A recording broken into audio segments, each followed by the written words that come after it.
salli wa sallim ala sayyidina wa nabiyina wa habibina wa maulana Muhammad imamul muttaqin wa qadul mujahidin wa ala alihi wa sahbihi wa man da'a bi da'watihi wa sanna bi sunnatihi ila yaumiddin. Rabbi ishrah li sadri wa yassir li amri wa hlul 'uqdatam min lisani yafqahu qawli. Subhanaka la ilma lana illa ma 'allamtana innaka antal alimul hakim. Wala haula wala quwwata illa billahil aliyyil azim. Qala Allah Subhanahu wa ta'ala fil Qur'anil Karim, a'udzu billahi minasyaitonir rajim. Bismillahirrahmanirrahim. Yarfa'illahu alladziina aamanu minkum walladzina utul ilma darajat. Maksudnya Allah Subhanahu wa taala mengangkat orang-orang yang beriman dan berilmu di kalangan kamu akan beberapa derajat. Waqala Nabi sallallahu alaihi wa ala alihi wa baraka wa sallam, la yumnahadukum hatta akuna habba ilaihi min walidihi wa waladihi wan nasi ajmain. Yang bermaksud tidak sempurna iman salah seorang kamu sehingga aku, kata Nabi, lebih dikasihi, lebih kasihnya kepada ayahnya, lebih kasihnya kepada anaknya, dan lebih kasihnya kepada manusia semuanya. Nawaitu ta'alluma wa ta'lim wa tazakkura wa taskin wa naf'a wal intiba wal istifadah wa na'asa ala tamassuki bi kitabillah wa sunnati rasulih wa du'a ila al-huda wa dalalati ila al-khairi ibtigha awajihillah wa mardatihi wa qubihi wa sawabi subhanahu wa ta'ala. Mati sembilan Tuan Imam, Tuan Bilal, kemudian pengurusi masjid dan kuasa masjid, Tuan Siap, Tuan Haji, Tuan Hajah, sidang jemaah muslimin muslimat, mukminin mukminat berkah. Alhamdulillah, kita merapatkan sedikit puji dan syukur Allah Subhanahu wa taala kerana dengan lipat kurnia selamat daripada Allah. Tuan dan puan, sekali lagi kita dipertemukan pada malam ini insya-Allah untuk kita sambung kitab Asas Akidah tu. Hari itu saya tak datang kan, yang sirah kan. Sebab apa saya lupa?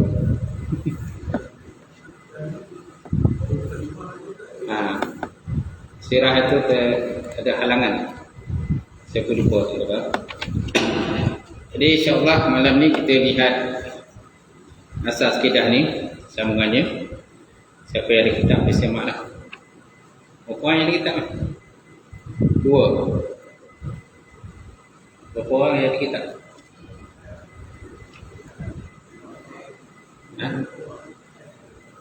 Beli tak bawa? Bagus lah. Beli tak bawa. Baik. Jadi minggu yang ni ada kelas, minggu yang keempat tak adalah. Saya insya-Allah akan mengerjakan murah. Jadi tak adalah kuliah kita minggu keempat. Patutnya sirah juga, tangguh lagi sirah. Dah lah itu tangguh sirah. Jadi yang bulan ni pun sirah pun tangguh. Dia nak buat macam mana pun kan. Jadi mungkin bulan 1 lah. InsyaAllah kalau ada sirah, InsyaAllah. Kalau tak ada sirah juga, minggu pertama mungkin kita bawa minggu pertama kedua kan sirah. Kalau tidak kan sirah dah tinggal lama pula gitu. Okey tuan Baik, jadi malam ni kita lihat pada hukum akal, adat dan juga syarak. Hukum dalam ilmu tauhid. Apakah dikatakan hukum? Hukum maksudnya kalau sebut dalam definisi hukum itu isbatul amrin ila akhara ijaban wa salaban. Isbatul amrin ila akhar, menetapkan sesuatu kepada perkara yang lain, adanya ataupun tiadanya. ijaban atau salaman. Isbatul amrin ila amrin. Disebut dalam ta'rif lain, isbatul amrin bi amrin, menetapkan sesuatu dengan sesuatu. Itu dikatakan hukum lah. Atau disebut dalam kitab Hakikat Hidup Beriman, hukum ialah isbatul amrin ila al-akhar, ijaban atau salaman, menetapkan sesuatu pada perkara yang lain, adanya ataupun tiadanya. Kemudian hukum terbagi pada 3.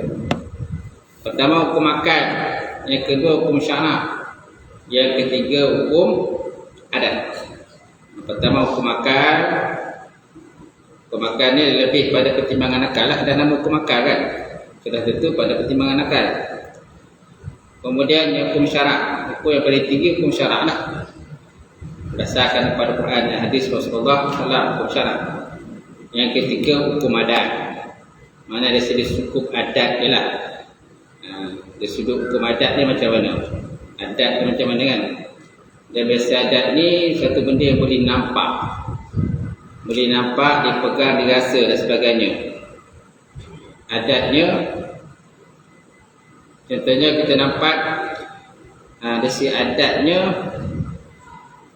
ada berlakunya banjir. Sudah tentu di bahagian hulu sungai ada hujan lebat lah. Mana tak? Mana segi hukum adat kita lah. Adatnya mesti ada benda yang di hulu sungai itu menyebabkan hujan yang lebat, maka berlakunya banjir. Itu akad adat kita, pandangan pertimbangan kita lah itu. Kemudian kalau kita nampak asap di sebalik bukit, nampak asap di sebalik bukit, sudah tentu di balik bukit itu ada api. Balik bukit ada api, mana adat kebiasaan yang begitu. Ya, mesti ada api, tapi belum tentu juga ada api. Kebiasaan ada api. Mungkin asap air kita tak tahu. Mungkin kabus ke, kita tak tahu lah gitu. Baik. Jadi yang pertama kita tengok pada hukum akal. Kita siapa yang dekat boleh semak lah di muka surat 10 tu, hukum akal dia kan. Jadi hukum akal dulu, kemudian hukum adat dan juga hukum syarak. Jadi akal adalah fikiran ataupun akal budi, iaitu kebijaksanaan yang Allah Ta'ala anugerahkan kepada manusia, sehingga boleh dibezakan antara manusia dengan haiwan. Jadi akal ni satu kebijaksanaan yang Allah Ta'ala bagi pada anugerahkan pada kita lah sebagai manusia, sehingga kita dapat bezalah satu benda tu, ni benda ni boleh makan ke, tak boleh makan ke, benda ni betul ke tak betul, hak ke batil dan sebagainya. Jadi menurut pada pertimbangan akal.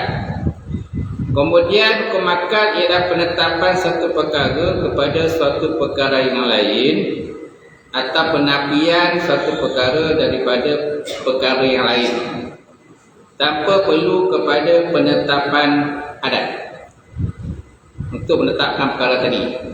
Contohnya 1 tambah 1 adalah 2. 1 tambah 1 adalah 2. Betul? Mana daripada sudut akal kita lah.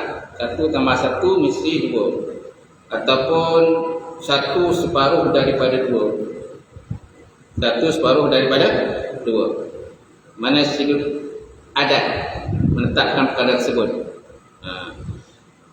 Sudut akal. Sudut akal menetapkan perkara tersebut.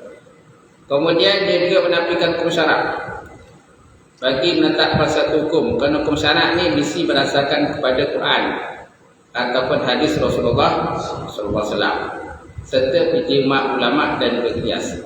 Jadi hukum akal dia tak ada kait-mengait dengan Quran dan hadis. Dia tidak berkait.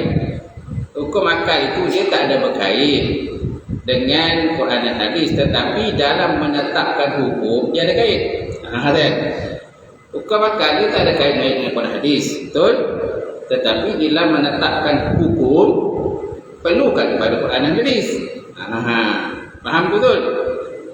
Tanpa Quran dan hadis pun akan nanti ditakuti jauh terpesong.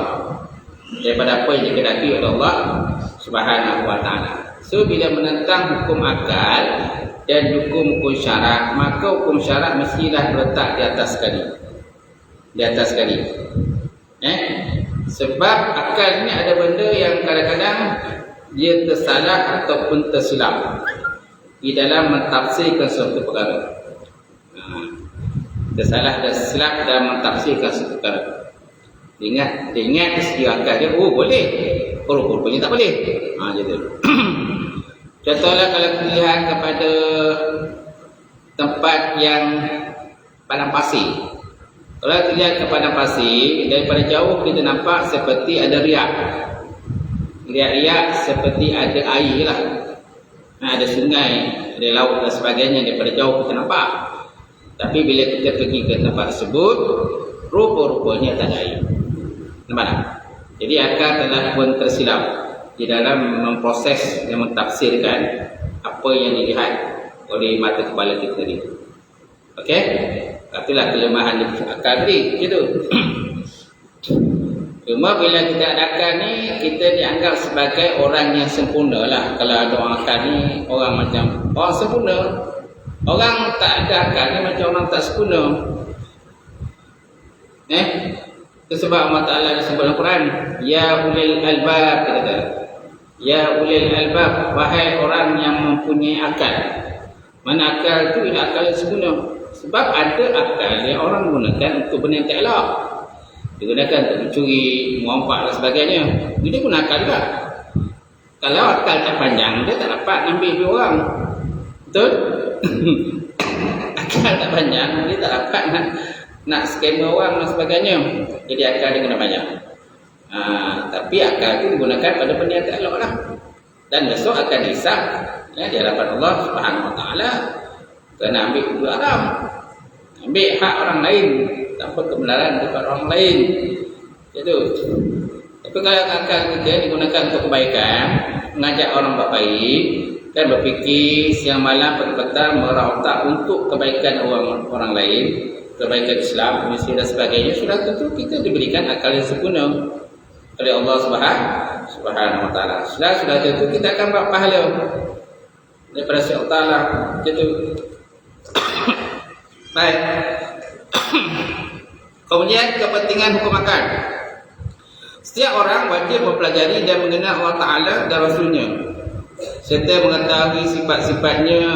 Hendaklah lebih dahulu ia mengetahui hukum akal dan pembahagiannya, kerana ia merupakan panduan bagi menentukan pembahagian sifat-sifat Allah Ta'ala dan Rasulnya. Nampak? Jadi dalam bab tauhid, pembahasannya dia kata dalam sudut akal. Wa yajibu 'alal aqli, gitu. Wa yajibu 'alal aqli, dan wajiblah daripada sudut akal, gitu. Tak banyak dalam kitab tauhid itu. Maknanya dia ajak akal kita tu berfikir. Untuk mencari Tuhan dan mencari Allah Subhanahu wa taala. Sebab kalau hanya berdasarkan Quran dan hadis, ada orang-orang kadang-kadang dia tak boleh percaya. Tak sampai pemikiran dia begitulah kalau ikut pada Quran dan hadis. Jadi kita kena bawa dia berhujah dengan akal. Kan? Ajak dia berhujah dengan akal, baru dia boleh terima lah Islam tu macam mana. Sebab kalau kita tak bawa akal itu berfikir, jadi dia macam tu lah. Sentiasa dalam keadaan terberapa dan gelap gelita, tak nampak lah. Apalagi tidak adanya panduan cahaya daripada Allah Subhanahu wa taala itu. Jadi kalau kita lihat dalam kitab Mata Sanusi, kitab Mubarahin dan sebagainya, semuanya diajak pembahasan daripada sudut akal. Sudut akal, diajak akal kita berfikir. Kenapa Allah Ta'ala wujud? Macam mana Allah Ta'ala itu wujud? Macam mana Allah Ta'ala itu kidam, kudrah, iradah, sifat kudrah dan iradah Allah Ta'ala itu dibahas secara panjang lebar, kan? Dari Quran dia bagi kadang satu je. Dari wajib kerana Allah Ta'ala itu ialah antaranya ialah kudrah. Apa dari wajib Allah Ta'ala kudrah? Allah Ta'ala berkuasa. Innallaha ala kulli syai'in qadir. Sungguh Allah Ta'ala itu Maha berkuasa, kan? Mana daripada Hujah Quran hadis tu satu dua je bawa. Tapi yang banyak lebar tu di seluruh akal. Pembahasan dia ni dan sebagainya. Barulah kita faham. Jadi macam mana Allah Ta'ala tu ada sifat kudrah, iradah, ilmu, hayat, sama pasal dan kalam. Dan sifat yang ada ta'aluk. Macam mana yang berapa sifat yang ada ta'aluk. Kemudian apa dikatakan sifat nafsiyah, sifat salbiyah, sifat mani, sifat manawiyah dan sebagainya. Kenapa dia dikatakan sifat mani, kenapa sifat manawiyah, kenapa dia dikatakan sifat istighna, istighfar dan sebagainya. Itu semua dibahas daripada sudut akal. Gitu. Jadi setiap orang Islam wajib mempelajari dan mengenal Allah Ta'ala. Kata Rasulnya serta mengetahui sifat-sifatnya. Naklah lebih dahulu mengenal hukum akal dan pembahagiannya, kerana dia merupakan panduan bagi menetapkan pembahagian sifat Allah Ta'ala dan Rasulnya. Tetapi akal yang sejahtera, waras dan sihat tak akan dapat mencapai sesuatu sekiranya akal itu bersendirian, maka akan mesti berpadu kepada syarak. Nampak? Jadi hukum akal dia ada kait dengan syarak. Dalam kita nak memahamkan Al-Quran dan hadis, perlu tak akal kita berfikir untuk memahami dia? Perlu. Tanpa akal macam mana kita nak faham Quran, hadis dan sebagainya? Gitu. Kemudian kita nak faham akal pun mesti ada di top up dengan Quran, dilandaskan dengan Quran dan hadis Rasulullah sallallahu alaihi wasallam, supaya jangan akal kita ni jauh terpesong, tersilap dan sebagainya. Sebab dalam menentukan sesuatu itu bukannya mudah. Contohnya dalam menetapkan Allah Ta'ala ni tidak ada jirim. Allah Ta'ala tidak berjirim, Allah Ta'ala tidak bertempat, Allah Ta'ala tidak ada kait dengan masa, tidak ada kait dengan zaman dan sebagainya. So macam mana kita nak menetapkan benda tu? Allah Ta'ala tidak berkait dengan masa, zaman dan sebagainya. Itu silah pada hukum akal. Ulama dibahaskan tentang hukum akal serta sifat-sifat yang ada ta'aluk kepada Allah Ta'ala. Baik, maka akal mesti berpandu pada syarak. Demikian juga syarak tak boleh berjalan mengikut yang dikehendaki, melainkan dengan akal yang sempurna. Walhasil antara kedua-duanya itu berlaziman dan saling memerlukan antara satu sama lain. So lazim. Jadi barang siapa yang menolak Quran hadis, sudah tentu tertolak. Dia hanya pakai logik akal je. Kalau kita pakai logik akal, silap-silap kita tak percaya pada Tuhan. Kenapa? Akal dia tak boleh terima. Sebab apa? Contohnya Allah Ta'ala tak nampak. Dia kata dia tak percaya dengan benda tak nampak. Sedangkan banyak je benda tak nampak. Jin, syaitan tu tak nampak juga, kan? Kemudian dia kata Allah Ta'ala tu berjirim berjisim. Mustahil Allah Ta'ala tu tak berjirim dan tak berjisim. Ikut pertimbangan akal dia. Itu maknanya akal juga boleh tersilap di dalam menetapkan satu. Baik. Jadi melalui akal, manusia boleh menerima ilmu nazari, mana pengetahuan yang menunjukkan kepada pemikiran, kemudian mentadbirkan segala pekerjaan yang halus dan yang sulit, kemudian C, mendapat sumber penghasilan yang bermanfaat dan kebahagiaan. Kemudian tugas akal mengetahui dia ada 3. Pertama, menghukum sesuatu itu mesti ada. Yang kedua, menghukum sesuatu itu mesti tiada. Dan yang ketiga, menghukum sesuatu itu boleh ada dan boleh tiada. Ini tugas hukum akal dan mutahid. Pertama, hukum sesuatu itu mesti ada. Yang kedua, hukum sesuatu itu mesti tiada. Dia mesti tiada. Dan yang ketiga, hukum sesuatu itu boleh ada dan boleh tiada. Kemudian hukum akal terbagi pada 3 bahagi. Dia ada wajib akli, dia ada mustahil akli dan harus akli. Mana wajib akli, mana wajib usul akal lah. Macam tu. Mustahil akli, mustahil daripada usul akal. Harus akli, harus bersepakat. Macam mana dia katakan wajib akli? Mana wajib bersepakat? Wajib bersepakat contohnya wajib Allah Ta'ala itu bersifat qidam. Wajib Allah Ta'ala itu bersifat qidam. Maksudnya sifat qidam itu mesti ada pada Allah. Dia tidak boleh tidak ada pada Allah. Dia mesti ada kerana Allah Ta'ala itu bersifat qidam. Apa maksud dengan qidam? Qidam maksudnya tiada awal kepada penciptaannya. Allah Ta'ala tiada awal kepada penciptaan Allah Ta'ala. Kemudian Allah Ta'ala juga wajib bersifat dengan baqa' kekal. Apa maksud dengan baqa'? Maksud baqa' itu ialah tiada akhir kepada penciptaannya Allah. Tak ada akhir penciptaan. Macam kita ada akhir pada penciptaan kita. Langit dan bumi ada akhir pada penciptaannya. Ya, ada perakhiran. Tapi Allah Ta'ala tiada akhir. Dia baqa' kekal lah selama-lamanya. Itu dia katakan wajib daripada sudut akal. Kita tak payah merujah Quran hadis pun tak payah. Mana daripada sudut akal dia. Kerana kenapa Allah Ta'ala itu dia ada permulaan kepada wujudnya? Kalau Allah Ta'ala itu ada permulaan pada wujudnya, sudah tentu dia lemah. Sudah tentu dia lemah kalau ada permulaan kepada wujudnya. Contohnya manusia alam.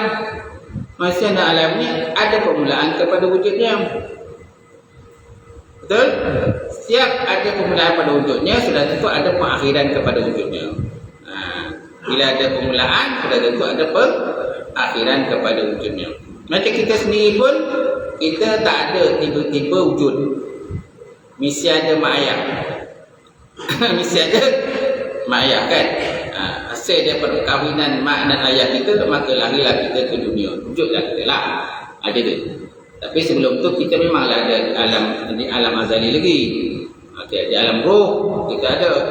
Tapi bila telah berkahwin mak ayah kita, terjadinya orang kata hubungan antara mak ayah, maka wujudlah kita sebagai manusia dilahirkan ke dunia. Sampai tahap yang ketiganya besok, kita pun akan dicabut nyawa, maka kita akan masuk pula ke alam lain. Itulah alam kubur ataupun alam barzakh. Baik, kemudian mustahil akli. Macam mana ada katakan mustahil akli ataupun mustahil bersepakat? Maksudnya mustahil, antara contohnya mustahil Allah Ta'ala itu bersifat baharu. Mustahil Allah Ta'ala itu bersifat baharu. Kerana sifat baru itu tidak boleh ada kepada Allah. Kerana Allah Ta'ala itu bersifat qidam, sedia. Sedia maksudnya tidak ada awal pada wujudnya. Kalau baru, benda baru mesti ada awal kepada wujudnya. Setiap benda mesti ada awal penciptaannya. Ada tempoh lah. Ada tempoh, ada masa. Sama ada dia wujud dahulu 100,000 tahun dulu, 200,000 tahun dulu dan sebagainya, dah ada dah. Macam tu. Kalau kita pula lahir tahun bila? Nabi pula tentu tak lahir pada tahun gajah, 12 Rabiul Awal tahun gajah. Nabi pun ada tarikh kelahiran Rasulullah sallallahu alaihi wasallam. Apalagi kita sebagai manusia biasa ni memang ada. Tak ada tiba-tiba dah wujud. Tak ada punya pangkat tiba-tiba dah ada kan? Sebabnya setiap orang ni dia ada sebab beranak. Betul? Dia ada sebab beranak. Kenderaan pun ada sebab beranak. Kenderaan, kereta, motor, bas, semua ada sebab beranak. Sebab mana? Kerana kerana lah ada tu. Kerana kereta, kerana motor, kan? Semua ada sebab beranak masing-masing. Ni tiba-tiba wujud kereta. Tak ada dibuat kereta, tak ada. Bila dibuat kereta tiba-tiba dah ada kereta. Nampak tak? Jadi mustahil Allah Ta'ala itu bersifat baru. Baru maksudnya lawan daripada qidam. Maksud baru itu ada permulaan kepada wujudnya, pada adanya. Kemudian yang ketiga, harus akli. Mana harus daripada surakat? Maksud harus daripada surakat ini ialah perkara yang boleh ada dan boleh tiada, dan akal boleh terima kewujudannya dan ketiadaannya. Contoh seseorang itu sama ada dia bergerak ataupun diam. Seseorang itu sama ada dia bergerak ataupun diam. Kalau dia tak bergerak, dia diam. Ataupun satu benda tu sama ada dia bergerak ataupun diam. Dia tidak boleh berlaku dalam satu masa dia bergerak, dalam satu masa pun diam. Dia tidak. Macam itulah. Maksud bergerak diam ni daripada sudut keseluruhan benda tu lah. Keseluruhan benda tu sama ada bergerak atau diam. Walaupun mungkin contohlah manusia, walaupun dia duduk diam, tapi dalam pemikiran otak dia bergerak lah, dia berfikir macam tu. Ataupun jantung dia bergerak, perut dia tengah memproses makanan bergerak juga kan, itu benda dalaman dia bergerak, tapi luarannya dia duduk bendung kat situ kan, macam tikam tu kan, macam tu. Jadi kita hitung tu secara kasar keseluruhannya, di segi luarannya nampak memang dia tak bergerak, duduk ke situ, walaupun dalamannya itu bergerak. Kita ingat pokok kayu, kalau pokok kayu walaupun kita lihat pada batangnya itu dia tak bergerak, batang tak bergerak, yang bergerak tu mungkin cabang dia, daun-daun ditiup angin dan sebagainya. Okey, yang kita hitungkan tu keseluruhannya memang tak bergerak dekat situ, dia duduk kat situ lah, walaupun daunnya bergerak. Walaupun dia bergerak, sebab setiap benda tu sama ada dia bergerak atau diam, betul je, sama ada dia bergerak ataupun diam. Tapi kalau kita dah kata pokok itu tak bergerak, macam mana kita nak kata dia diam?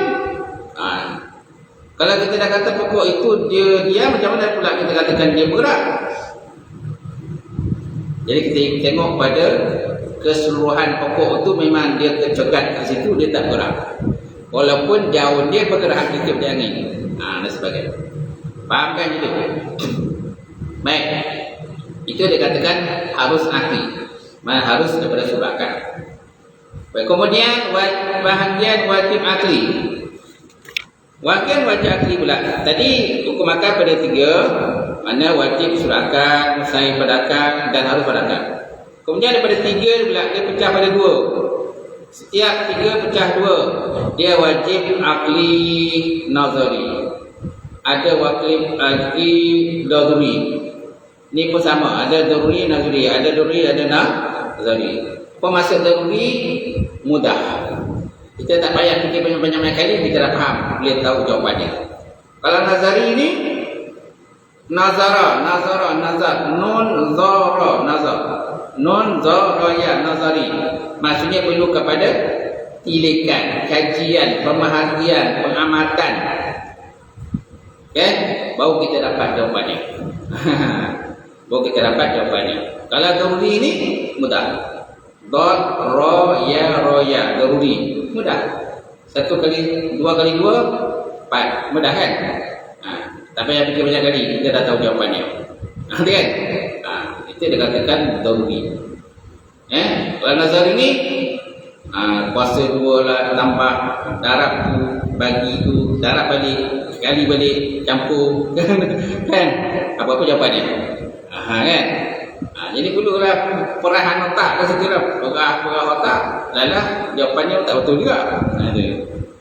Itu dia katakan nazari, perlukan kepada pengamatan, didikan, pengkajian, penyidikan dan sebagainya. Baik. Apa contoh wajib akli daruri? Contohnya menghukumkan sesuatu secara pasti, satu itu separuh daripada 2. Menghukumkan secara pasti, satu itu separuh daripada 2. Satu memang separuh daripada 2, tak payah fikir banyak kali, kita dah tahu jawapannya. Itu dia katakan wajib akli daruri. Kemudian wajib akli nazari. Contoh, wajib Allah Ta'ala, wajib wujud Allah Ta'ala yang menjadikan alam ini. Maka tak mudah menetapkan Allah Ta'ala itu wajib wujud, melainkan dengan diadakan pembahasan mendirikan dalil. Nampak? Jadi kita nak menetapkan Allah Ta'ala itu wujud ke tak wujud. Masalah Tuhan tak nampak masalahnya. Kalau nampak senang, betul tak? Kalau Allah Ta'ala nampak senang, boleh dilihat di mata, dipegang, rasa dan sebagainya, senang. Masalahnya tak nampak. Tapi dia ada wujud. Jadi macam mana kita nak menetapkan Allah Ta'ala itu wujud? Dia ada. Perlukan kepada penelitian, pengkajian, pembahasan kan. menetapkan hujah, kan, menetapkan dalil, cari sumber-sumbernya, kan. Sambil itu kita menggunakan akal kita berfikir dan sebagainya, barulah kita dapat mencari Tuhan. Sebab ramai orang tak berjaya mencari Tuhan. Kalau seandainya nak menetapkan Allah Ta'ala di wujud ni senang, semua orang akan beriman. Betul tak? Semua orang akan beriman. Takkan ada orang kafir. Kalau lah dalam nak menetapkan Allah Ta'ala ni wujud ni benda yang mudah, ini yang simple, macam 1+1=2, sudah tentu ramai orang beriman. Takkan ada orang yang kafir, takkan ada orang yang sembah patung berhala, atau tak ada orang bersembah selain daripada Allah Ta'ala. Betul? Takkan ada orang sembah, orang kata bukit buka, gunung ganang, dan busut dan sebagainya. Tak ada orang sembah akan dewa-dewi dan sebagainya. Tak ada. Semua akan menyembah Allah Subhanahu wa Ta'ala. Jadi nak menetapkan Allah Ta'ala wujud itu yang perkara yang susah.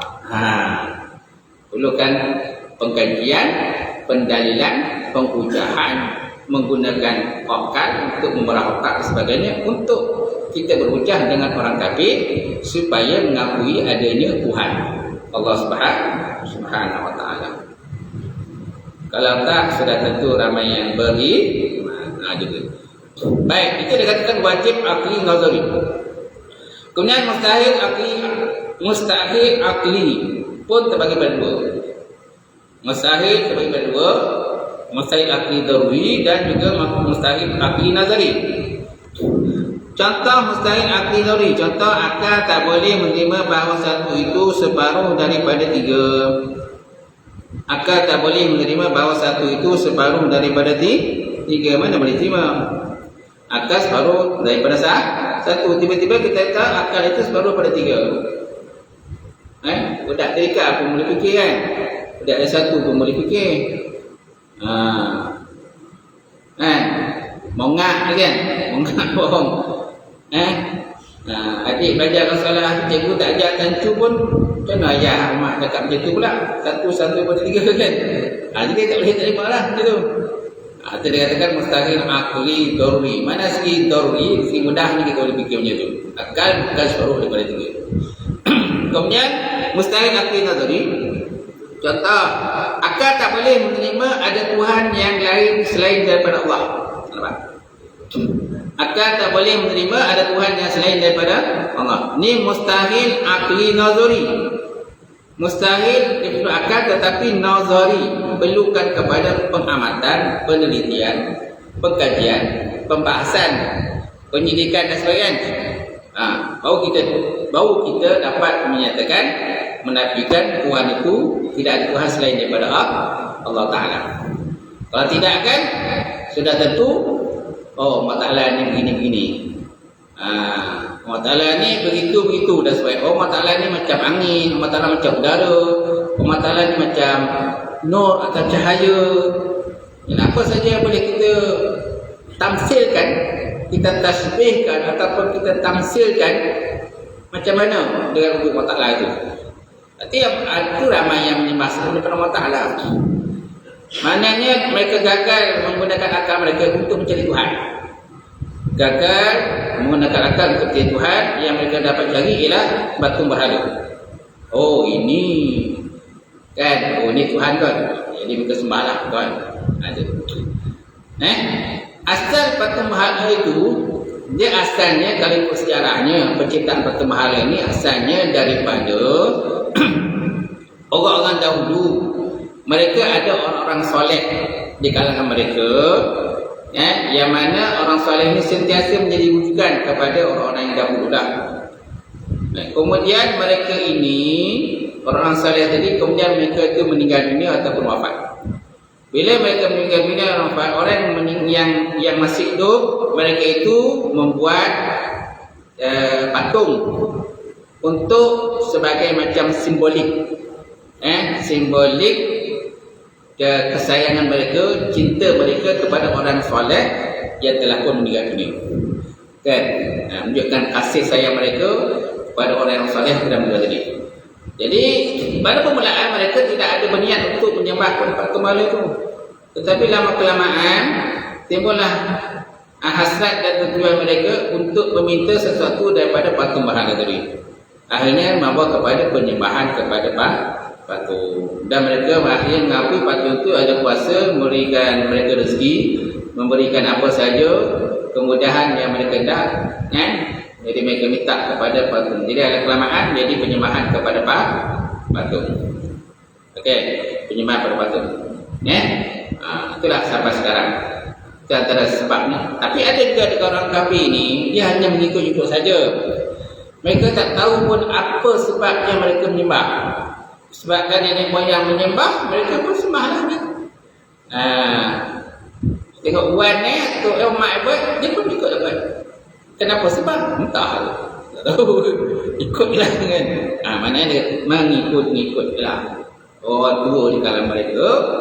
Dan akhirnya mereka, bila orang tua mereka meninggal, mereka pun tak tahu. Bila tanya kenapa sembah, mereka pun tak tahu.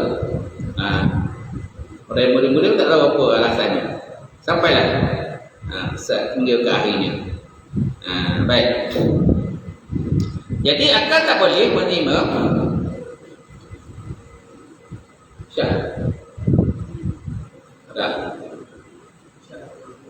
sikit ya. Jadi akal tak boleh menerima ada Tuhan yang lain selain daripada Allah Ta'ala.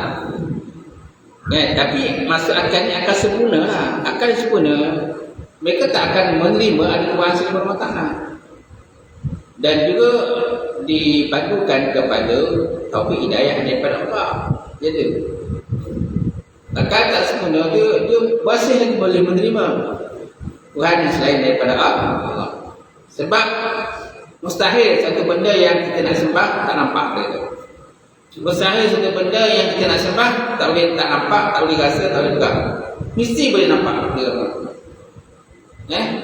Jadi mereka juga memperlekehkan orang Islam yang menyembah Allah. Sebab apa? Orang Islam ni sembah benda tak nampak. Betul?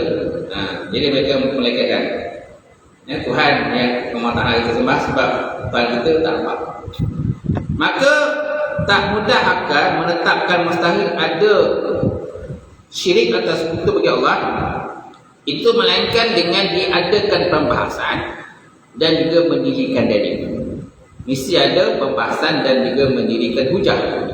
Cari hujah-hujahnya, barulah kita dapat menetapkan. Kemudian bahagian harus akli. Harus akli pun terbagi pada dua, nazari dan juga daruri. Harus akli daruri contohnya akan menetapkan keadaan seorang itu ada kalinya dia bergerak atau dia akan menetapkan keadaan seseorang itu ada kalinya bergerak atau diam, ataupun keadaan sesuatu lah. Nak kata sesuatu boleh tak? Akan menetapkan sesuatu itu sama ada dia bergerak atau diam. Dia tak gerak, diam. Jantung kita bergerak kan? Jantung kita bergerak. Sejak bila jantung kita bergerak? Sejak kita bukan roh kan? Sejak kita bukan roh, kita di alam janin, di alam ibu kita, roh ibu, maka jantung kita pun dah start bergerak lah. Bila kita lahirkan dunia, dia bergerak. Kita makan, dia pun bergerak. Minum, bergerak. Tidur, baring. Apa yang kita buat semua dia bergerak. Selama-lamanya bergerak. Tapi satu masa sikit nanti dia akan berhenti. Bila berhenti, maksudnya mati. Bila dia berhenti, bila dia berhenti, ya bila kita berhenti. Tak ada apa-apa. Cuma bila kita tidur, baring, apa saja kita buat, dia tetap bergerak. Dia tetap bekerja untuk kita lah. Dia bergerak dan bekerja untuk kita. Jadi tuan-tuan ucapkan terima kasihlah kepada jantung tuan-tuan. Ucapkan terima kasih. Kerana dia bekerja lah. Hari-hari dia bekerja untuk tuan-tuan lah. Kalau tuan-tuan tak tahu, dia tengah bekerja. Tapi satu masa besok, dia pun connect nak berjalan, bekerja. Kan gaji pun tuan-tuan tak bayar. Kan dia? Gaji pun tak bayar, alam tak bayar. Maka dia pun nak berhenti lah. Connect lah dia kan. Bila dah berhenti, siaplah. Bulan petang bawahlah sebentar gitu. Baik. Kemudian wajib akli nazari. Wajib akli nazari contohnya akan menetapkan harus Allah Ta'ala memberi pahala kepada orang Islam yang tidak beramal. Ini harus. Akan menetapkan harus Allah Ta'ala memberi pahala kepada orang yang tidak beramal. Begitu juga Allah Ta'ala boleh menetapkan azab, memberikan azab pada orang yang beramal. Ini terserah pada Allah. Sebab benda ni harus. Dan Allah Ta'ala pun menciptakan alam pun harus. Dia menciptakan kita pun harus. Bukan wajib Allah Ta'ala cipta kita. Tapi bila kita dah dicipta Allah Ta'ala, maka kita pula wajib bertuhankan kepada Allah. Betul? Kita wajib bertuhankan Allah, mencari Tuhan dan sebagainya. Ramai di kalangan Malaysia mencari Tuhan, tapi masih tak jumpa Tuhan. Tugas kita lah sebagai orang beriman, hendaklah kita berdakwah, mengajak mereka beriman kepada Allah Ta'ala. Cuma kita tidak boleh memaksa orang kafir beriman. La ikraha fid-din, tiada paksaan dalam agama. Ayat ini jangan kita salah mentafsirkannya. Ada orang menggunakan la ikraha fid-din, tiada paksaan agama ni, dia kata tak payah paksa lah aku semayang. Kubur masing-masing. Kubur masing-masing tuan-tuan. Jadi tak payah tahulah aku ni semayang ke tak semayang dan sebagainya. Betul. Ini saya tanggapan yang salah.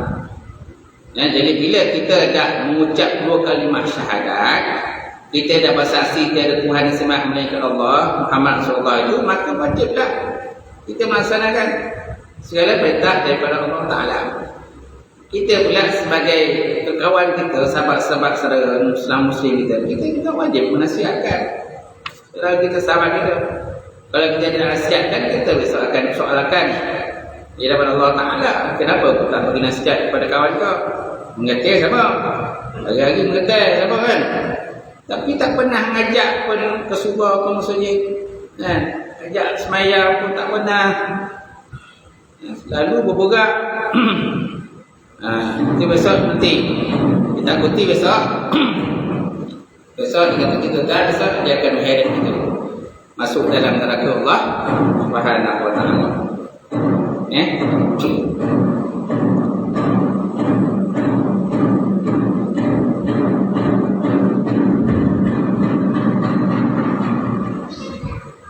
Jadi harus wakil Nazari tadi akan menetapkan harus Allah Ta'ala memberi pahala kepada orang Islam yang tidak beramal. Harus sahaja. Tapi jangan tak beramal pula. Sebab ada orang bagi alasan macam tu. Tak payah beramal lah. Kubur masing-masing. Lepas tu yang penting akhir usia kita besok, akhir umur kita besok. Kau semayang banyak pun besok kalau kau masih mati tak beriman pun tak boleh juga. Kan? Macam alasan dia kan, hujah dia lah. Macam tu. Okay? Jadi takutilah kalau kita tak beramal, kita takuti besok di akhir usia kita, penghujung umur kita, takuti kita mati dalam su'ul khatimah, mati dalam keadaan tidak beriman kepada Allah Ta'ala. Maka tak mudah akan menetapkan hal ini, harus melainkan dengan diadakan perbahasan dan dalil-dalil yang menunjukkan harus bagi Allah Ta'ala memperlakukan seperti itu. Tanda-tanda yang menunjukkan hukum akal. Sekiranya didapati perkataan wajib ada. Wajib ada perkataan bagi. Bagi atau pada, maksudnya wajib akli lah. Kata wajib. Kita dapati perkataan wajib ada, perkataan bagi, wajib bagi ataupun wajib pada kan. Dia ada perkataan wajib, lepas tu tambah dengan bagi, wajib bagi. Ataupun dia ada perkataan wajib tu tambah dengan pada, wajib pada. Maksudnya wajib akli. Ibarat dalam kitab lah, kalau kita cuba ibarat dalam kitab macam tu. Kemudian jika dapati sebab perkataan mustahil, ada perkataan atas atau pada. Contohnya mustahil atas ataupun mustahil pada, kan? Mustahil pada akal ataupun mustahil atas akal. Maksudnya lah mustahil akli. Maksudnya mustahil akli. Ibarat dalam kitab. Jika dapati selepas perkataan wajib ada perkataan atas. Maksudnya wajib syar'i, iaitu perkara yang jika diperbuat dapat pahala dan jika ditinggalkan atas ada dosa kan. Mana selepas perkataan wajib itu ada atas, wajib atas. Maksudnya wajib syar'i lah, wajib pada suku syarak. Iaitu perkara yang jika diperbuat dapat pahala dan jika ditinggalkan maka mendapat dosa. Nanti ibarat-ibarat dalam kitab lah, kita tauhid. Okey, habis Ustaz. Akan datang kita sambung hukum adat. Wallahu a'lam bishawab. Sampai situlah perbincangan kita malam ini, insya-Allah. Mudah-mudahan apa yang kita bincangkan insya-Allah dapat memberikan kepahamanlah kepada kita. Wallahu a'lam. Jadi minggu yang keempat tak adalah insya-Allah. Nombor yang keempat. Doakanlah saya dah kasih urusan. Alhamdulillah, bismillahirrahmanirrahim. Alhamdulillah rabbil alamin wassalatu wassalamu ala sayyidina sayyidina wa ala alihi wa sahbihi ajmain. Allahumma zidna ilman nafi'a wa yaqina as-sadiqa wa ala mutaqabbal subhanahu wa ta'ala barakatan katsira wa siyana qadai alim. Nawilana qulubana bi nuri ma'rifatika wa ta'ana fa'arbi. Allahumma fakina bidin, Allahumma fakina bidin. Allahumma ja'al hadza jaman marhuma wa tabarrukana min ba'dihi tabarrukan ma'suma. Rabbana taqabbal wa baina qawmina bil haqq wa antal fatihin. Rabbana faghfir lana dhunubana wa kaffir 'anna sayyi'atina wa tawaffana ma'al abrar. Rabbana atina fid dunya hasanah wa fil akhirati hasanah wa qina adzabannar. Subhana rabbika rabbil izzati amma yasifun wa salamun 'alal mursalin walhamdulillahi rabbil alamin. Taqabbalallahu minkum.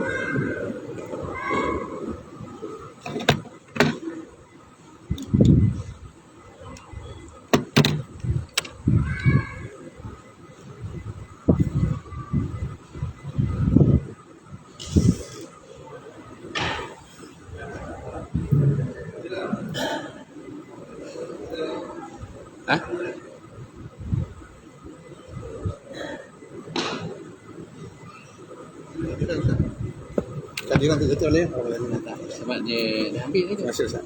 Sebab kena dia nak tutup akaun. Oh dia. 1, 2, 3 bulan semua dah kena settle kan. 1, 2, 3 bulan itu.